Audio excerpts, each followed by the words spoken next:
uncertainty of a new administration in Washington. As I said, we've done this before.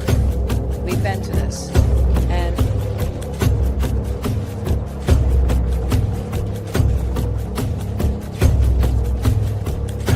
isn't necessarily the best place to start. In fact, I think our reverence for the truth might have become a bit of a distraction that is.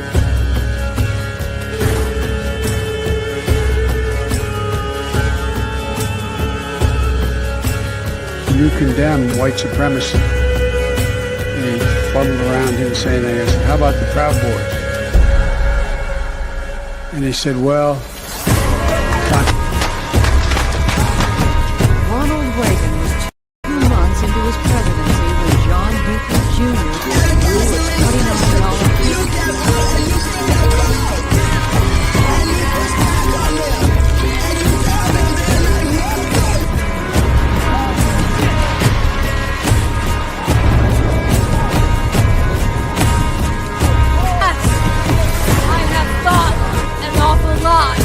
about blowing up the White House.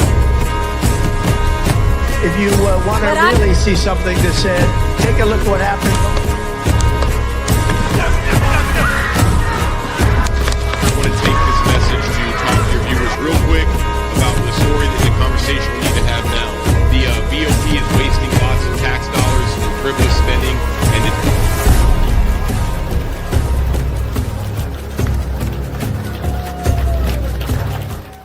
Ladies and gentlemen, welcome to another episode of The American Rising. I am your host, Barry Ramey. We all hear all the time the system is corrupt, that we need prison reform and correction reform. And it's true. We do. On January 6th, 2021, a mostly peaceful protest got slightly out of control, and 1,500 men and women all over the country were labeled as domestic terrorists, and a lot of them were sent to jails and prisons throughout this country to gain a firsthand look at the inside of the American correctional facility, in particular, the Federal Correction Facility, better known as the Bureau of Prisons or the BOP. One of these places that J6ers, including myself, was sent to was Northern Neck Regional Jail in Warsaw, Virginia. We all heard about the horror stories that are all relevant and true at the DC Gulag that the men were put through and subjected to in that horrible place. For many, many months, individuals were unaware that there was a group of men, J6ers, housed at this place called Northern Neck, just a short drive away from DC.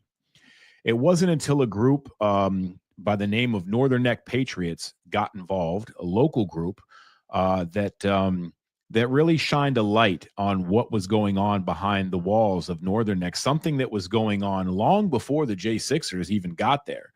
And this group of men and women, known as the Northern Neck Patriots, banded together to help expose the corruption going on behind those walls. And it's something that they're actually still doing to this day, even though the January 6th debacle has ended. And one of the individuals leading the charge of this is an individual by the name of Tom Jeffries, somebody that I got to know very well and personally, that was an activist and still is at exposing the corruption in Northern Neck Jail. Tom Jeffries is working with his group of men and women at confronting head-on the issues going on at Northern Neck, and just on the surface level alone, the egregious taxpayer waste and fraud, quite frankly, in my humble opinion, that is going on at Northern Neck. So without any further ado, ladies and gentlemen, welcome Tom Jeffries to the stage. Tom, how are you doing, my brother in arms? Barry, I'm doing great. Happy to see you, man. Happy to see you. Yeah, you too. You too. So let's just get into it. You were made aware that there was January 6ers being housed at Northern Neck. You're a resident of this area. I believe it's a 4-county area that's considered Northern Neck, or is it more? It's 4 and bleeds into a 5th, but it's the 4 counties that are part of the Northern Neck Regional Jail are where we've had our focus for sure. So let's talk about Northern Neck, because you guys you started doing a vigil outside of Northern Neck on behalf of the J6ers, and you were taking our phone calls, much like we saw at DC with Ashley Babbitt's dear mother Mickey, who was holding vigil out there for us. You guys started doing the same thing, and so what? Let's talk about that. That relationship that formed. The Northern Neck Patriots showed up. You guys started taking our phone calls and live streaming them. And how did that start the relationship and your guys' passion with confronting Northern Neck? And where is that going now? All right, great. So going back to the beginning, the Northern Neck Patriots was formed in July of 2021 as a result of all of the COVID shutdowns, January 6th, obviously, and just what we saw happening in the country. And it was really at the urging of former Tea Party individuals who, many of them in their 70s at this point, but they had had enough, and they said, let's get together and let's get this thing going. And so I was fortunate enough to be invited and became a member of that group. And we met monthly and got involved in a lot of local issues. Medical freedom was one of our big ones, as they were trying to force the jab and so on back then. And within a few months, we had a change in leadership due to health reasons. And I was asked if I would be willing to stand for the position. And I did. And I was voted in as chairman. That was in January of 2022. The day after the meeting where I was elected to be chairman, some of the original board members of the group made a trip over to Northern Neck Regional Jail because they had heard that we had January 6ers in there. And they put Ted Hall and who was the superintendent of that jail at that time, him and their board, they went to the board meeting for the first time, I think, that any public members ever showed up at that board. And they said, we know you have J6ers in here. We expect you to treat them well, and we'll be watching. So that became my mission. And it was sort of thrust on me, but what we did, a group of us then organized a tour of that jail, probably about 3 weeks later. And we spent 3 hours, about an hour and a half, talking to the superintendent and the captain of the jail at that time. They gave us a real big presentation, background of how jails work, the history of the jail, so on. It was all quite fine. And then a very nice sanitized tour of the jail. Got to see people inside the pods. Place was clean, spotless, looked great. We came away from there without any real major observations or concerns. But as we continued to advocate and learn from people like yourself, who we corresponded with, we realized that this was just window dressing and it was obviously a stage performance. So that's how it started. And I want to give a shout out to Sherry Pitts, who is the member of our group who corresponded with a lot of you guys, and she brought it to our attention to begin with. So she on her own was going out to the jail and putting money on books for commissary, writing letters, as I said, and corresponding, and very brave at that time because, not many of us really had the nerve to go up against the government, whether it be local government or, as we came to find out, federal government has its hands all over that facility. So. Sure. Yeah. And definitely Sherry Pitts was one of the first ones I heard about. I think I got there a few weeks after you guys did your little walkthrough, and we heard about Sherry walking through the halls of Northern Neck with her Let's Go Brandon shirt on. That's right. That's gotta love that, man. Anytime you get to troll the left, I'm all about that. So, things started to become unveiled to you guys the more that we corresponded with you. And to your point, Northern Neck, as far as jails are concerned, they are very clean. They do a very good job daily of covering up the black mold issue, the rat infestation, the cockroach infestation. This is a daily thing. Somebody you know very well, somebody I consider a brother, Robert Morse, was one of the trustees for many times, and his job at night would be to go and paint over any little spot of paint that was removed the day prior. And I point that out to show you how they're on top of everything as far as polishing the turd and putting lipstick on the pig. It's all a facade. And we got to start to experience some of this, and we began to let you guys know, the Northern Neck Patriots, and John Haynes, the owner and editor-in-chief at the Northern Neck Sentinel, the local newspaper in the area. And so you guys started to get involved and really questioning things. And what was it that you started hearing and started questioning, and what was the response from Northern Neck the more you guys started to dig in? I will tell you, those antidotes that we got through letters initially, and then once we started having the vigils, and I'll get back to that too, but those we would take into the jail board meetings on a monthly basis, and we would read those.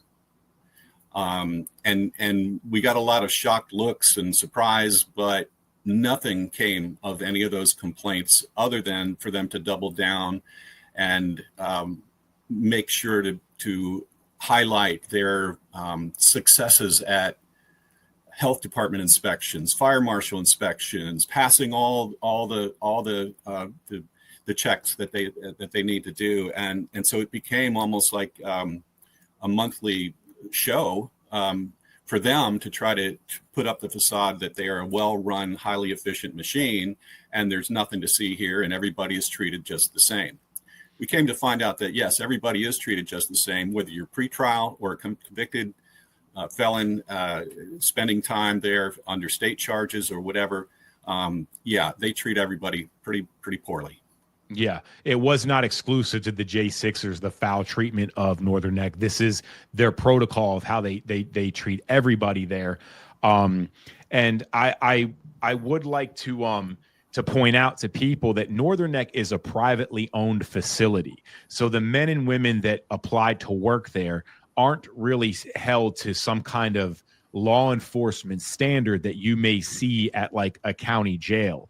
Northern Neck can hire whoever they deem qualified. And with a place like Northern Neck, the people that are actually qualified to do work like this, they don't apply to places like Northern Neck. So Northern Neck is forced to pick the bottom of the barrel as far as security and employees are concerned. And they're allowed to do this because they're a privately owned facility. Also, I'd like to note that for those of you that watch this show, and I'm sure there's quite a few of you that, like me, have been to prison or jail, you do know that it is very standard that when you go to jail, you are issued a pair of socks, a pair of boxers, a T-shirt, along with a uniform. That is very standard issue. In most cases, especially any state facility like Northern Neck is with a federal contract, they're giving federal subsidized money to be able to issue these amenities to inmates who come in with nothing and have nothing and aren't allowed to have anything.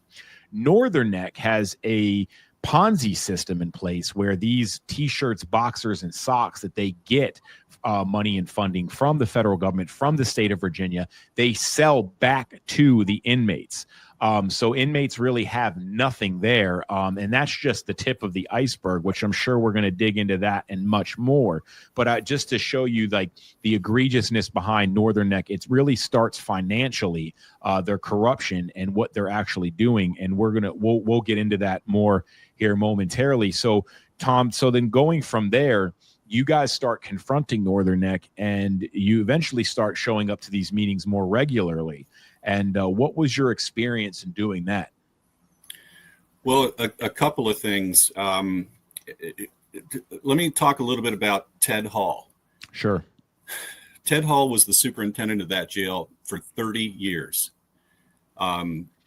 The jail was first built in 1995. So he was not the first superintendent, but he was the second and the longest serving one. And he created a culture of that jail, which I believe still exists today, even though he retired at the end of 2023. And that culture, again, is, and I've gotten this from whistleblowers, from people in the community who've spent time in that jail. They tell you, Captain English, when you're being interviewed for the job, tells you you're supposed to be a bad MF, and that's what they look for. They look for people to treat people very poorly, and that's the part that comes out. Is you mentioned the boxers and the standard issue things. Well, as you remember, the commissary list, right? Everything had a dollar value. And we did not realize how crucial that commissary funding is to you guys, just to have the basic necessities. We're told about tiny little bars of soap and a toothbrush. I think you told us a toothbrush that lasts for 3 brushes, you know, and not enough toilet paper to last a week. So that became very, very important. And one of our missions was to make sure that we could collect money and help to get it into commissary, because we knew how important that was. Back to Ted Hall, though, very bombastic individual and fond of lecturing us when we would ask questions. And as we started to learn about the criminal justice system and jails in general, and I think he made it kind of his mission to try to make us look foolish. But guess what? Try all you want. We're going to be back next month and next month and next month until we get answers. And that's what we did. Sure. And so, you know, just to go back and reiterate real quick, remember that when they're getting these boxers and socks and the money to be able to give these to inmates, this is taxpayers that are paying for this. That now the jail, Northern Neck, is taking and reselling this, creating another profit margin off of this that is already paid for by the tax dollars, and putting that money back into the jail's coffers. And we don't really know where that money goes. But again, this is just the tip of the iceberg. Jail food is terrible. Okay. It sucks. And, you know, I get that. Northern Neck was another level of suck that I don't think, and this is coming from inmates that have been all over the country in jails. And for a lot of the J6ers, myself included, we were put on a practice called diesel therapy. And that's another subject for another day. But what that did was that put us in multiple different facilities all throughout the country, most of which prior to us arriving at Northern Neck. So we were able to see the industry standard of jail food throughout the country, and Northern Neck is not even remotely there. There's elderly men getting sick that, you know, after a couple weeks, they can't even get out of bed because there is absolutely no nourishment in the food. There's cockroaches live and dead on a constant basis, rat droppings in the food. Any piece of bread, you can clearly see that mice and rats were eating off of it and chewing off of it. And this is a daily occurrence. This is what you're fed there. So when you have the commissary lifts, which consist of summer sausages and $2 ramen noodle soups, that is literally juxtaposed to the food that they feed you at Northern Neck. That is 5-star cuisine. So, you know, yes, and it's extremely expensive. It's far more expensive than any other commissary list in the nation by far, we're finding. And the question remains is, where does this money go? Because Northern Neck has no educational programs, no rehabilitation programs, no religious programs. So they have no programs that all this money is supposed to go into. Where's it going? Tom, what do you think about that? Well, we've looked a lot into the financials, and I'll tell you that due to COVID, some of those programs that used to exist, the religious services, et cetera, they shut them down. My understanding is there's a huge library in that facility. I did not see it, but what I'm told is no one has access to it. So I just want to clarify something you said earlier. It is a institution that is actually a public institution, but it's Virginia has a very, very strange system of, there's a document I want to read from a little bit here. It's called Virginia's Peculiar System of Local and Regional Jails. And there's a quote on this document. It says, "The Virginia system is the most peculiar one in the nation." And that quote is from the Virginia Legislative Jail Commission of 1937. And it hasn't changed. Just to give you a little background, responsibilities for jails, construction, operations, certification, funding, etc., are spread across multiple state and local agencies. The state provides substantial funding for jails, but other than certifying and inspecting the facilities, it has little direct authority over operations. And because the system is so fragmented, it's often difficult to understand when you're trying to develop policies and programs. I say that because the responsibility for oversight, it lands on the board the jail board, which is made up of those representatives from the 4 counties.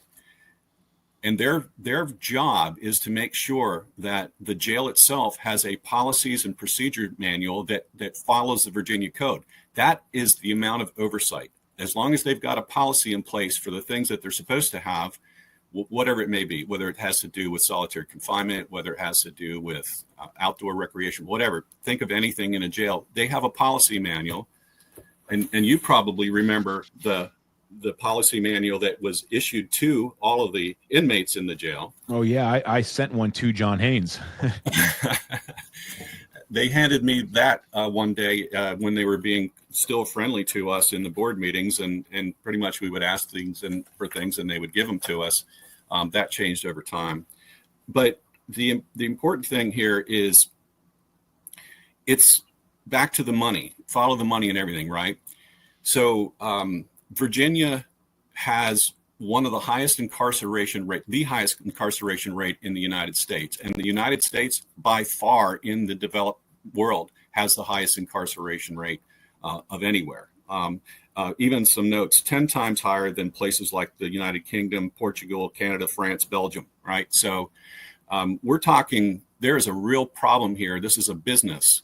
And that's what it's all about. So Northern Neck Regional Jail, of all Virginia jails, has the lowest operating expense of any jail in the Commonwealth. $75 per day per inmate is what they spend. All right. The average across the Commonwealth is $150. So they're providing half the amount. If you just go by dollar value, half the amount of services and goods to their inmates than anybody else is. And so that's why commissary, that's why the phone system, which was a money maker as well, a source of revenue, and other things being, of course, the federal contracts. So it's all about managing the money, lowering the level of service, and maximizing the amount of income that they can get from by packing this place full. To wrap that piece up, the jail, as I said, founded in 1995. Originally, I think it held probably about 200 people. It went through 2 major expansions and now has a capacity of about 500 people. On average, it's somewhere in the low 400s, 420, something like that. And of that makeup, over half of them are federal inmates through the Marshal Service. So again, they get a higher per diem rate from the Marshal Service for those individuals that are placed there. And then they get their funding back from the state. That pays for salaries, it pays for operational expenses, and so on. So again, it's a money management issue, lowest effort in and highest income out. So that's what they've set up, and that's how they've operated for all these years. Yeah, and we seen this firsthand, being detainees of Northern Neck, the locals there. It is very common to see an individual from like Gloucester that's like maybe has their second DUI that's been sitting in Northern Neck jail on behalf of some judge that's been sitting there for 2 years, hasn't gone to court yet on a second DUI charge. And they're sitting in that jail for all that time. Right. And the jail is collecting money on that. So when you look at what the jail's responsibility is, as far as the money that they're get, whether subsidized from the state or federal government, whether it's coming from the commissary sales or the phones, like you appropriately mentioned, they're supposed to be supplying recreational equipment, educational programs, some kind of religious program, food. Right.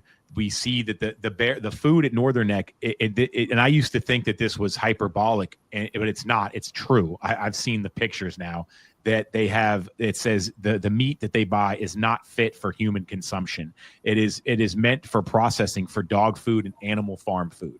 So Northern Neck is cutting corners at every way possible. They're not supplying any of these things, and they're telling the state and the federal government essentially that they are. Give us more money for it.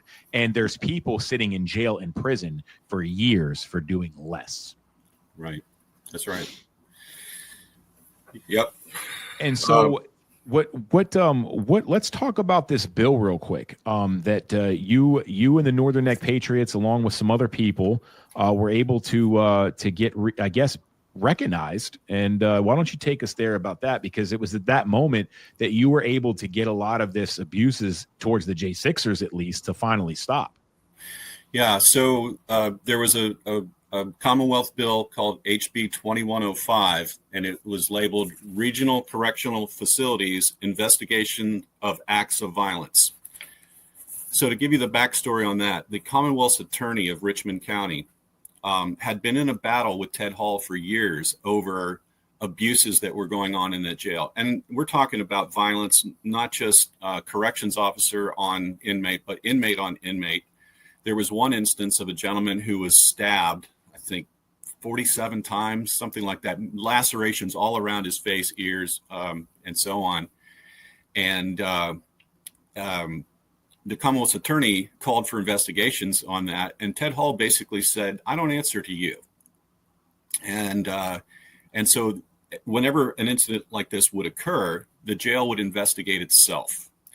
And oftentimes the findings were no founding. So basically they come back, we investigated, there's nothing to see here. And there you go. So what this bill was meant to do was to require that each jail, whether it's a regional jail, county jail, whatever, that the superintendent of such facilities was to designate the local law enforcement agency to investigate acts of violence occurring within the facility and have a memorandum of understanding.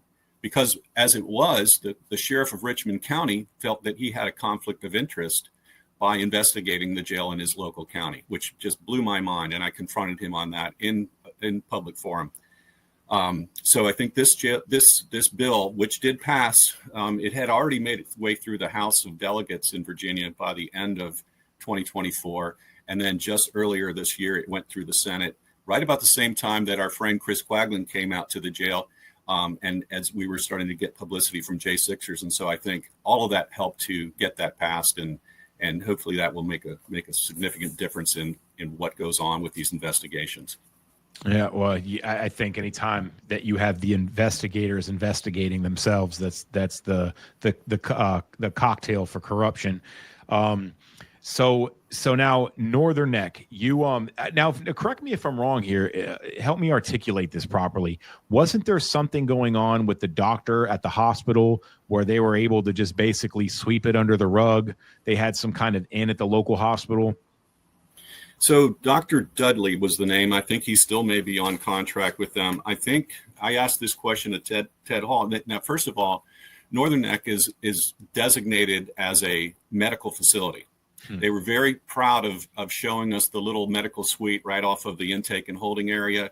They even have an x-ray machine in there. Who knows if it works? I have no idea if it works, if anybody's ever gone to that. But so they touted themselves as being able to handle things, on the spot. And that gets them another special funding ability from the state and others to have that there. So, right, that's another little bonus for income. I asked Ted Hall in a meeting, how often does the doctor come to that jail? The answer, 4 hours a month. Yep, it's a fact. For 400 inmates. So and now I have the receipts to prove this, and I actually forwarded them on to you. Now let me tell the people watching, if you were to actually fill out a medical request at Northern Neck Regional Jail and ask for something as simplistic as an ibuprofen or aspirin, you will wait 3 to 4 days for a response, and that response will say, order it off of the commissary list. And I have shared these responses from the medical department. And again, this is not exclusive to me. This happens to everybody there. So while they are getting money from the state of Virginia, from the federal government for being a medical facility, they don't even have the ability and or will to give you an ibuprofen. They're making you pay for that too. Think about that. Yeah, exactly. So clearly, whatever ailment you might have had, it's probably worked itself out or just gotten worse in that amount of time before you get that rejection. I was told that oftentimes you had to submit request forms on multiple occasions to finally get someone's attention. Oh yeah, no, it was ridiculous. It was to the point where you almost couldn't get medical attention. I mean, it was useless. You were more likely going to be taken to solitary confinement for complaining about not getting medical treatment before you would actually get medical treatment. And that's not me, being a biased individual. I'll tell you, like, for instance, Lewisburg, USP Atlanta, you ask for ibuprofen, you got a bottle of it on your bed in an hour, no questions asked, So not all the facilities operate like this. I just want to point that out.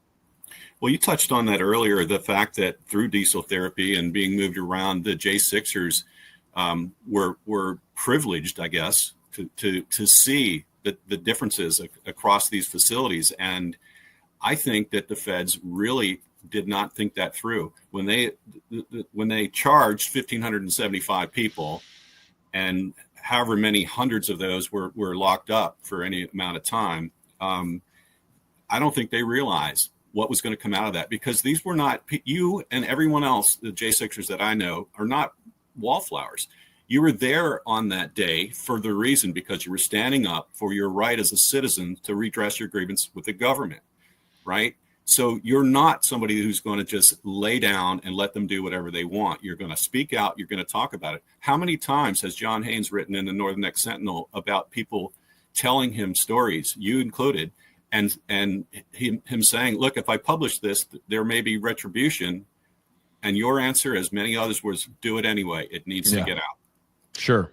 Yeah, I do agree. I mean, some of my experience around the J6ers is these are some of the most patriotic men and women, that America has to offer right now, albeit some of us are a little out of our mind. But, we love this country very much, and we are not anti-government. We're anti-corrupt government. So if you want to stick us in a place where you want to be a corrupt government, I mean, even solitary confinement has shown not to be able to shut us up. So, yes, and the bonds we got to form with one another through those hardships that they put us through is another story in and of itself.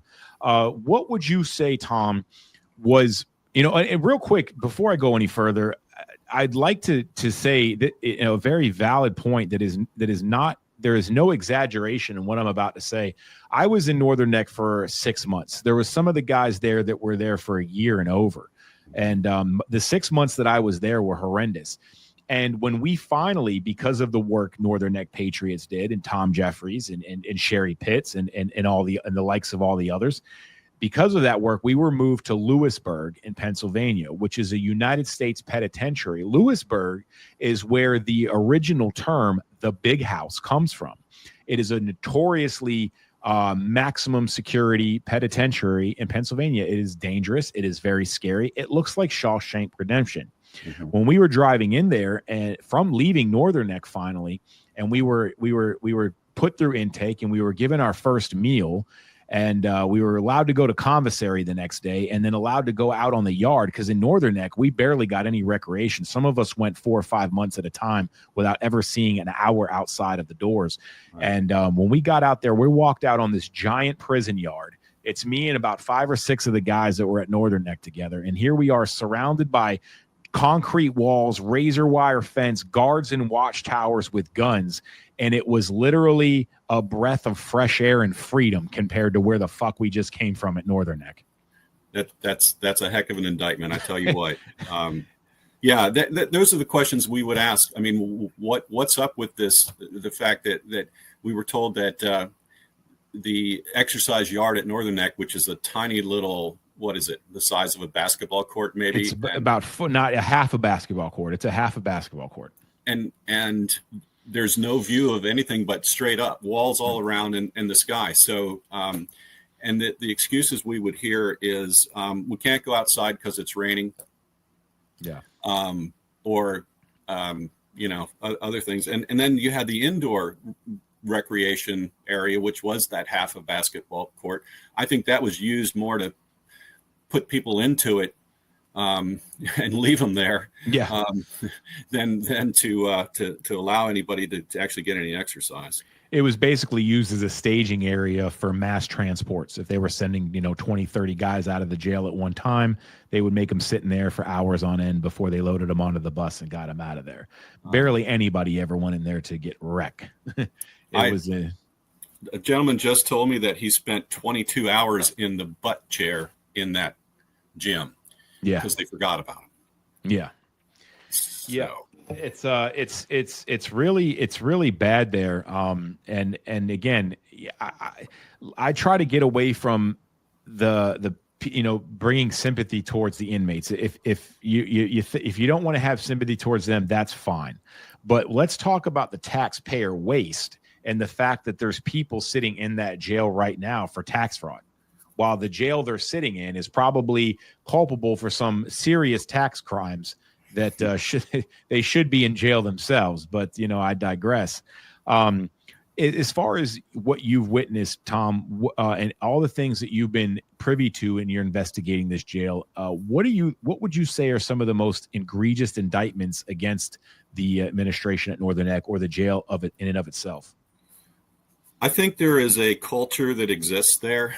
The front of house, the administrative folks, if you go up and meet them or run into them on the street, even Captain English, if you run into him on the street, he'll seem like the nicest guy that ever was. He coaches, girls softball and, just a regular sounding guy. But when they get behind the Sally Port, then it's just a completely different world. So I think having that dichotomy, this nothing to see here, look the other way. We do what we have to do to maintain order. That's in their mission statement about maintaining order. So that comes primarily first, and providing an individual, a human being, with what they need, whether it be medication, whether it be emotional support, whether it be religious. I've heard people say who've requested religious services, they tell them to talk to psych about it. That's just cruel and inhumane. So I think the culture has got to change, or nothing's gonna happen. And just to touch on that, what my point is that I want people to recognize is, while they're, first of all, they're bound by the Constitution to supply religious services. Okay, they're not doing that. That's one problem. But the crime in this is they're actually getting funding to supply these services. Right. They have to, and they're not doing it. So where does this money go is the question that the Northern Neck Patriots and now the J6ers and many other people have for Northern Neck. So a question that they're not really able to answer. Well, if you look at their financial statements, which I've spent a lot of time on, the counties, each of the participating counties has to sign off on the budget because it is a sub category of their operational budget. And here's how the jail manages to get things past the counties that are otherwise responsible and for what goes on in there. That facility does not cost the participating counties a dime. And when they go around to the counties to get their annual budget approved, that's one mantra that's repeated over and over again. As always, it doesn't cost the county a thing. All those in favor, approved, right? That's it. It's as fast as that. But I've dug into those budgets very, very closely. And the one thing that jumps out that's glaring to me, they have an investment fund that's somewhere around, it's over $2 million. Now, I understand having a rainy day fund for any kind of entity, any kind of business for unknowns that might come up, but over $2 million that's just sitting there gaining interest in this investment fund. That's where the money is. It's not obviously getting to the prisoners, so they're taking it and they're tucking it away. And I've heard people say that they're concerns over kickbacks and judges being involved. I haven't been able to find anything there, but I will tell you this: the 30-year superintendent, the 30-year county administrator from Westmoreland that was part of that jail board, and the 30-year chairman, Daryl Fisher, who still sits at the helm of that jail. The other two are gone. Ted Hall's gone. Norm Rasavi's gone. But there is a pattern here of the way the jail is operated and the way some of these local counties are operated as well. If you got a chance to look at the Northern Neck Sentinel edition here in July, front page center is a lawsuit against Westmoreland County brought by a former administrator there who came in after the 30-year guy and started finding all the financial mismanagement. to the tunes of hundreds of thousands of dollars a year, and started asking questions. And the board of supervisors made sure that he got a ticket out. So he was fired for no reason. He's got a lawsuit now against the county for wrongful termination, defamation of character, and so on. So this is what happens when you run an organization for 30 years. You do it the way you've always done it. You know, that's I think why we have this situation. Let me ask you this. Has anybody ever really taken a look at Ted Hall's finances? Like, I mean, we seen, like, take Nancy Pelosi for, a reference. She came into the game local, just a regular person. And then now she's worth $200 million freaking dollars and more. So has anybody ever really been able to scrutinize these guys that have been there for 30 years and seen how their financial evolution has taken place? I have not, but that's a great thing to dig into, I think, because I can tell you this much: the company issued car is a Mercedes that the superintendent drives. Well, come on, a guy's got to have his standards. I mean, there's your sign right there. I have not looked into his financial worth or anything.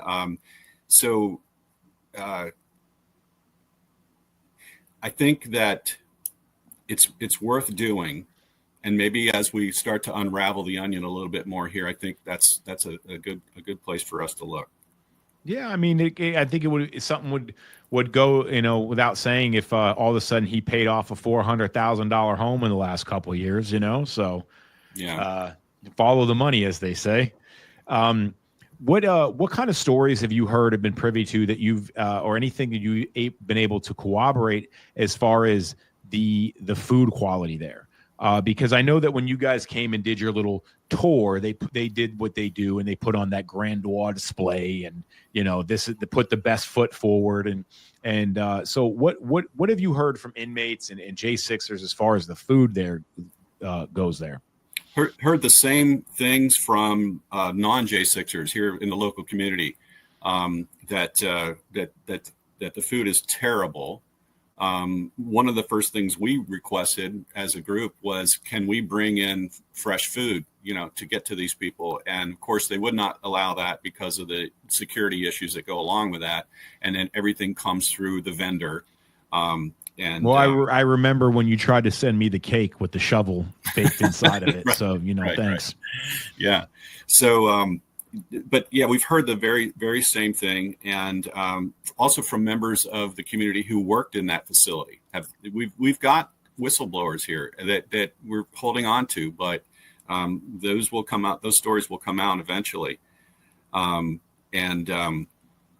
Yeah, so one of the most recent meetings I attended, a relatively newer member of the board from Westmoreland County again, talked about how he toured the jail and toured the kitchen. Everything was clean and nice, and they were even cutting up fresh vegetables. And when he said fresh vegetables, I knew I'm not going to believe another word that man says. If they were cutting them up, it was for show, or it was for the COs or for the staff. It was not for the prisoners. I know that. No, that's a fact. There is no fruit there. They don't give you any fruit. They don't give you any fresh anything. A lot of the meat is soy based. It's unedible, unidentifiable. It is. I mean, I have seen people come in there within 3 or 4 months. They start to get blotches on their skin because of nutrient deficiencies. I mean, it was happening to me. My fingernails were getting so brittle, they were just breaking and falling off. Things I've never experienced in my life because I've never been subjected to that type of malnourishment, I guess you could say. I mean, it's terrible. Right. And I mean, there's guys sitting in there 5, 6, 7 years before trial, and which brings me to another point. And I want to know if what you thought, have you been able to notice? I noticed right away within a few months of being there that the guys from the local counties, they seem to get seriously harsh sentences. I mean, like just ridiculously harsh sentences, and a lot of them aren't sent to prison or are sent to they're stuck in Northern Neck jail for 2 or 3 years, which is kind of unheard of. Most jails, they only take people for a year and a day, and then you go to a prison. But Northern Neck, you see guys sitting around there for 2 or 3 years with state charges.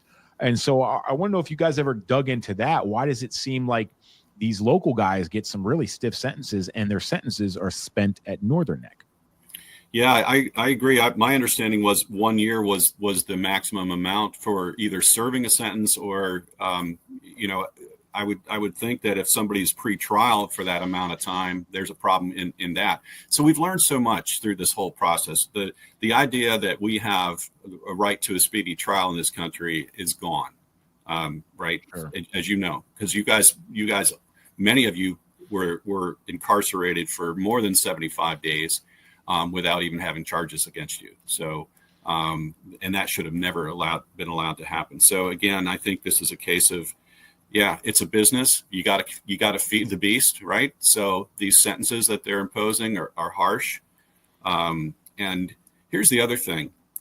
I say this over and over again. If I am so unfortunate to skip an alimony payment or get a DUI or whatever might land you in a jail,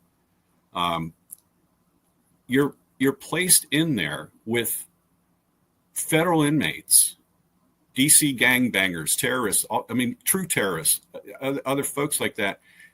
That should be cruel and unusual punishment in and of itself. You should not be subjected to having to fear for your life by being placed in a lockup with these really, really awful people. So the idea that this is just a little local county jail in the days of Mayberry RFD and let yourself into the jail when you had too much to drink. No, this is not that. This is a very black and dark business this jail is operating under. And so who do you think really is benefiting? Because it has to be bigger than just Ted Hall or the previous administrators. Who's behind the beneficial end of all this? So I think back to the county's benefit, right? Because so let me break that down a little bit. So the 4 counties that are involved are Gloucester, Westmoreland, Richmond County, and Northumberland County. Northumberland County and Richmond, on average, every month have about 15 to 20, 25, on average, about 20 individuals from their counties. Westmoreland has more like 50 or 60, sometimes 75, and then Gloucester has over 100. But still, that totals up to only less than half of the total prison population. The rest are the feds, as we've mentioned. And these counties, they have their own jail as well. They did, but so this is how the beauty of this thing came together. It was Westmoreland County, which is higher crime than originally there were only 3, but Westmoreland had the higher crime rate. And back in 1995, that time period, there was a real push nationally to build jails, private jails, but also these regional quasi-government institutions as well. And there was funding. And if you had 3 or more counties came together to build a jail, the state would pay for half of the construction costs. This is documented. So that's what they did. One county with a bad crime problem talked the other 2 counties into this, and they're all equally guilty of mistreatment of the citizenry, I believe. And there's a benefit to the counties because instead all their money goes to schools and roads and whatever else that they put their money into, primarily schools, of course. But that's just one area that they don't have to fund. So they see it as a benefit.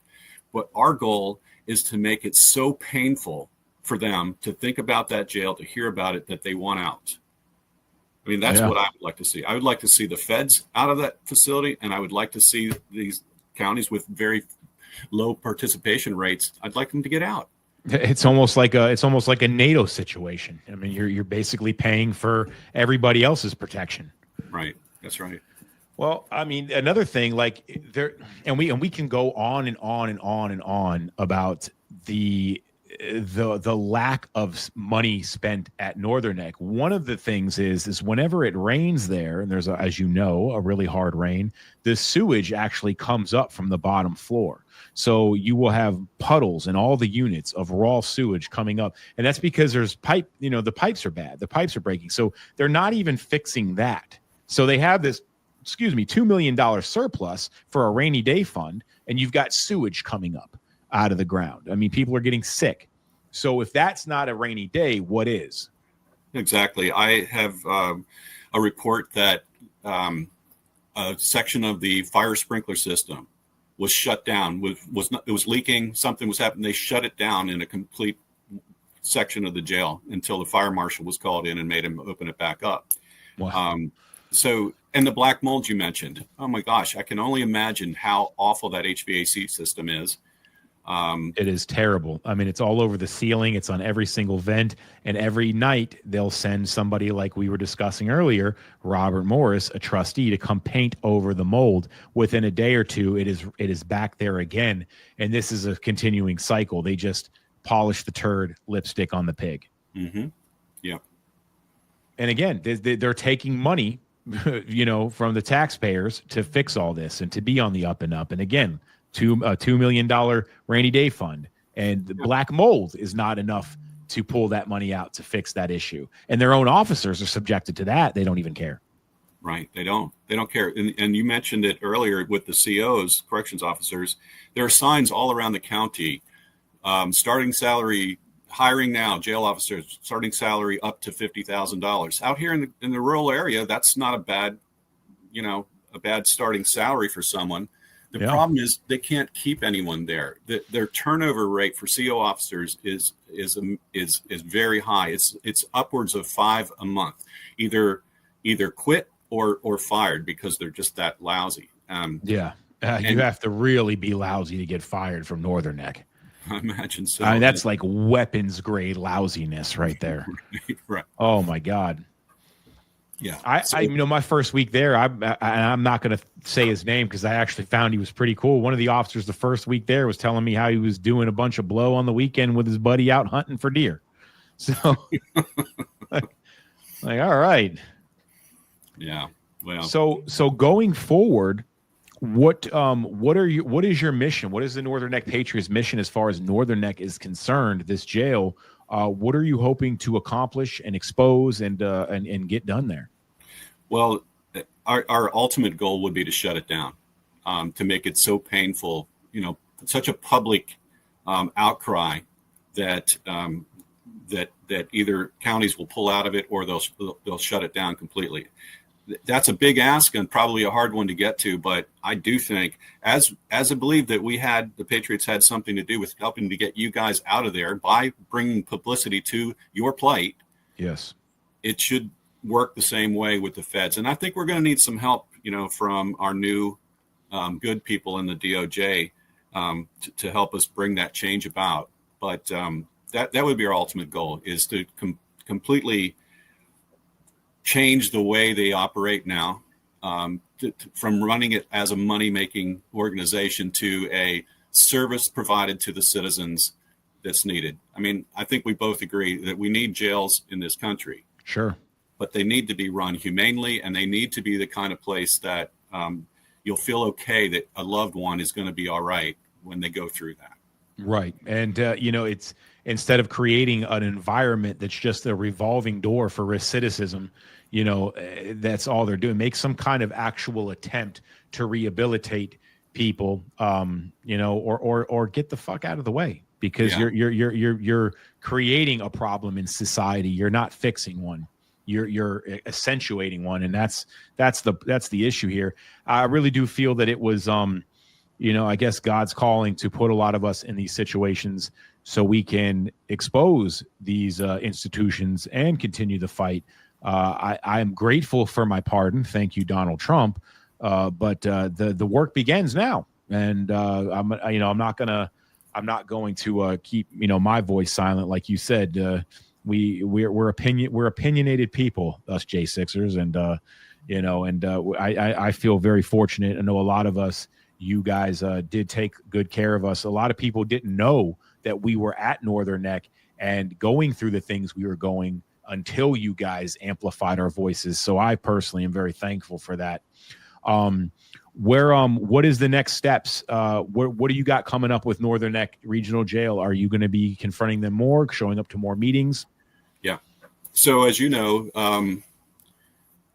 in February and March of this year, we brought actual J6ers into the jail into the monthly jail board meeting to stand up in public comment and talk. The first one was Chris Quaglin, and as you know, he was treated horribly in that facility with his celiac disease, and he lost 60 pounds and was very sick much of the time, spent a lot of time in solitary confinement. So to have him stand up there and confront his jailers was very powerful.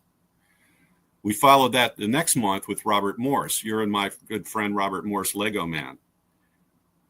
I forgot to tell him there was a 3-minute time limit, and he spoke for over 9 minutes and gave a very powerful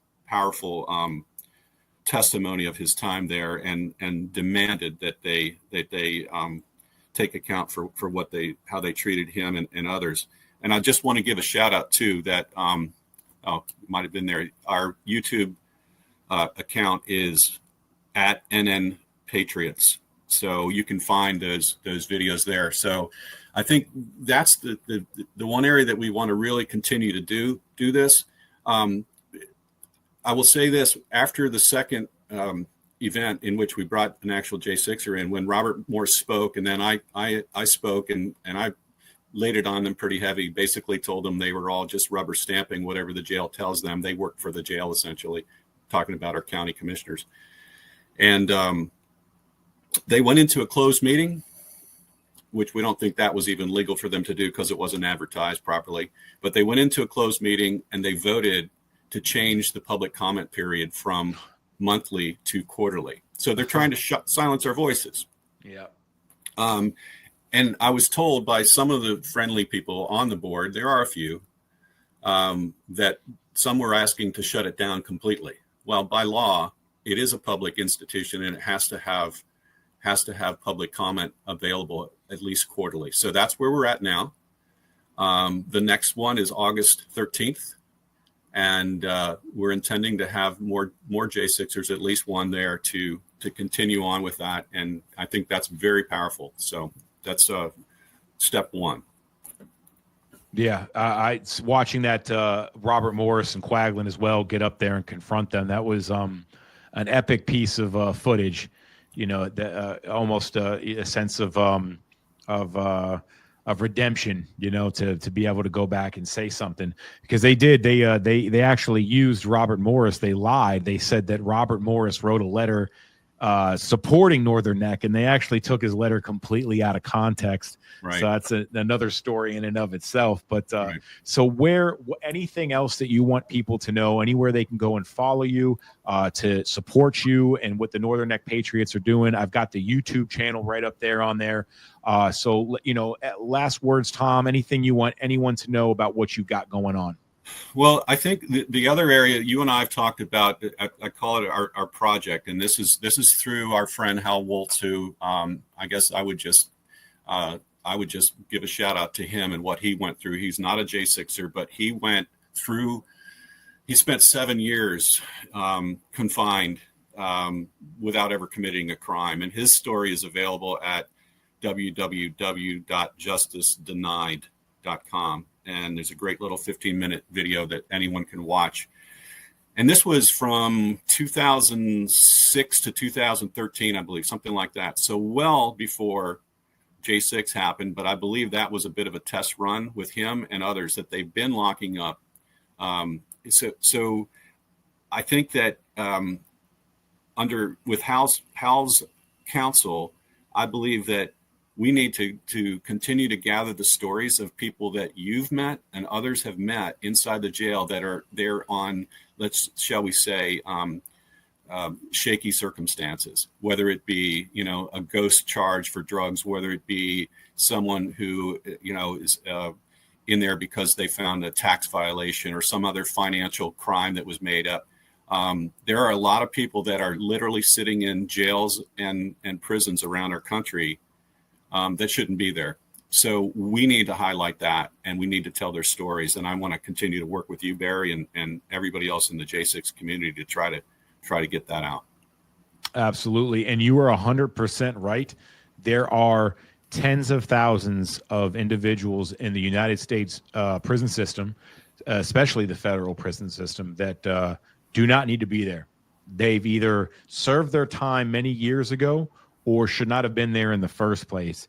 And when you hear, people say, as far as the federal indictment and grand jury is concerned, that they can indict a ham sandwich, show me the man, I'll show you the crime. Right. This is not hyperbolic. It's for real. It's the J6ers got to find out what it's like to be a ham sandwich in the United States of America. Hal Waltz is somebody that I consider the first J6er. His story is almost identical to our plight as January 6ers, and it happened long before January 6th. I highly do recommend his book, Justice Denied, which you are responsible for linking me up with, Hal, and I am going to be doing another interview with him because now that I got the studio all looking good and got a little bit more pep in my step, I want to reiterate his interview because the man has a very powerful story that people really need to hear. So, yeah, thank you for introducing us to Hal, for sure. Agreed. Well, I tell you what, I remember talking to you about that book and sending it to you. Mm-hmm. You're the one who we spoke about at the vigils. You're an avid reader, and Sidney Powell's book is License to Lie is one that you recommended to me. And so, yeah, there's a lot of really great information out there, and we just got to keep it going and never give up, because that's what it's all about. Yeah, absolutely. Well, Tom, I appreciate you coming on and talking about Northern Neck Regional Jail. It is what I consider to be probably the most corrupt jail in America. And if there's other jails that are operating on this platform the way Northern Neck is, they need to be looked at as well. If you have criminals in charge of maintaining criminals, well, you just have a very corrupt system, and that's what you've got at Northern Neck. They're at the very least, they're culpable of serious tax fraud. At the very least. So we should start looking there. And I hope that your work will put a light, which it's doing, for people to know where to look. So keep it up, man. Will do. A pleasure to be with you here today. And I do got to say, your studio is looking great. And man, you're really getting in the groove here. So I'm excited for you. Thanks a lot, man. And also, ladies and gentlemen, nnsentinel.com. NN Sentinel is owned by an individual named John Haynes. He's the editor-chief and owner over there, and he's really been putting the spotlight on them and using his platform with his newspaper to do so. There's a lot of good stories of his work and what they've been doing over the years, exposing Northern Neck Regional Jail. So you get to see a lot of inside things there, and this is something that we're pretty passionate about. So if there is anybody that happens to be listening from Northern Neck Jail Administration, know peacefully and patriotically, we're coming for that ass. So thanks again, Tom. I appreciate you. I'm going to drop you back downstage, and I'll give you a call after I end the stream, bud. Thanks, Barry. Good being with you. Sir. And thanks again for everything you've done for us, man. We appreciate you. All right. Well, ladies and gentlemen, that was Tom Jeffries, the Northern Neck Patriots out of Northern Neck, Virginia. That is where Northern Neck Regional Jail is operating from. It is what I consider to be one of the most corrupt places in the United States as far as correctional facilities are concerned. The J6ers went through hell and back there. And again, as I said earlier, this was not exclusive to us. I believe that God put us there so we can show how they operate to everybody that goes through there. Because let's not forget, a society is only judged by how it treats its least members. And when people are going through the correctional process, they're supposed to be innocent until or unless proven guilty. And when you are exposed to the type of treatment that facilities like Northern Neck impose on people that are going through that prosecutorial process, well, you're not treating them as if they're innocent unless or until proven guilty. So I would like to thank everyone for tuning in. When you get a chance, go ahead and follow us here at the Warboy Studio on X. You see it right there at Warboy Studios. And this is the American Rising. You can follow our personal page at the American Rise. We're now on TikTok at the American Rise as well. And we thank you for being here. And unless you play for the NFL or you're a Democrat, never take a knee to communism. We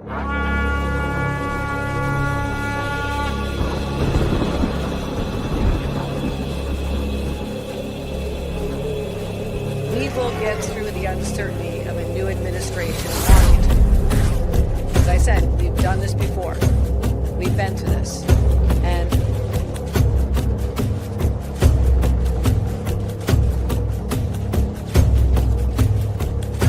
isn't necessarily the best place to start. In fact, I think our reverence for the truth might have become a bit of a distraction that is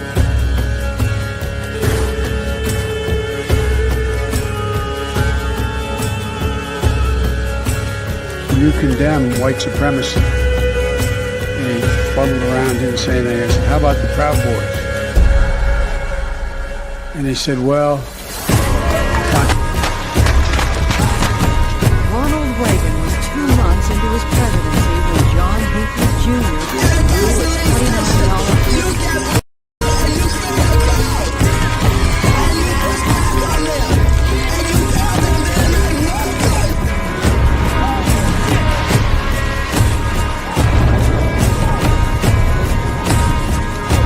I have thought an awful lot about blowing up the White House. If you want to But I- really see something that said, take a look what happened